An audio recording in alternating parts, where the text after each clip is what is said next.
Hi everyone, it's Nat here, and in this video I'm going to show you how you can convert a drummer region in Logic Pro X to a MIDI region. And the reason you might want to do this is to gain finer control over each individual drum hit and be able to really edit to fine detail. So if you don't know what a drummer region is or a drummer track, you have all these different track types here: software instrument, audio, drummer. A drummer is kind of a hybrid. It's its own sort of type of track. It contains a drum kit and a sequencing program here for the drums, and they can be electronic and live drums. And you choose the loadouts by selecting the library, and then you get all these extra options with a drummer track. You can choose the style, and then you can also choose the player, and these are different player profiles, and they have slightly different feels and different settings on the effects and things like that. So it's a lot of fun to go through all of these and have a listen and find your favorites. And then when you create a drummer track, it gives you a default drummer region. So here's the region here.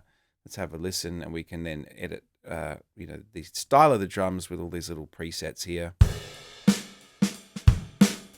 You've got louder, more complex, louder and complex up there, softer and simple, loud and simple. You can change the cymbal patterns. You can change the kick and snare. You can pop the swing up and down. You can add in no fills, a lot of fills, constant fills, or somewhere in between. And now the simplest way, once you've got a drummer sort of track that you like, you can even create extra regions here and change the settings on that region. If that was like the chorus or something like that, and that was the verse, you can see that when I click on each one, they keep their own settings. The simplest way to convert this to MIDI is to just hold down the control button and click on it, or you can right click on the region, and under this convert, you just select convert to MIDI region, and then you'll see that normally the audio regions are blue, the drummer regions are gold or yellow, and the MIDI regions are green. So now that we have that converted to MIDI, when we double click on the region, it opens the piano roll editor, or you can hit the scissor icon up the top left to access that. And then we can go in and really finely edit this. So let's say we had a specific accent on a point here, and we wanted a symbol. We can just select this pencil tool here. That's the left click, or the command one there. So I've got the pointer and the pencil, so I can draw in a note. So there, right there. I'm just going to fold back the library so I can see more. Give that a bit more velocity. Let's have a listen to that.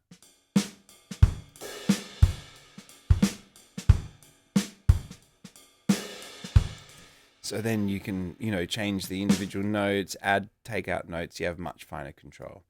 There is another way of doing this, a little bit more complicated, but it gives you some extra options.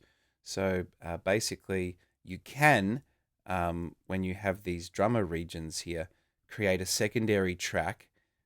So if I go new track, I select software instrument, and on this secondary track, I want to select this same drum kit that I have loaded out on this drummer track. So by default, it names the track the name of the drum kit, but you can also see when I click on the track and I look in the library, it'll show me there under drum kit, it's Sunset. So I'm just going to select the same one here, drum kit, Sunset, and then while holding the option button, I can click and drag. I'm still holding option now, and it will create a duplicate, and it will automatically convert it to MIDI. So now I can mute that first track, and I've got all of my regions here now, the exact patterns that were playing up there, but now I have a second track that I can go and edit. And then if I don't like what I've done, I can always go back and grab the original one and start afresh.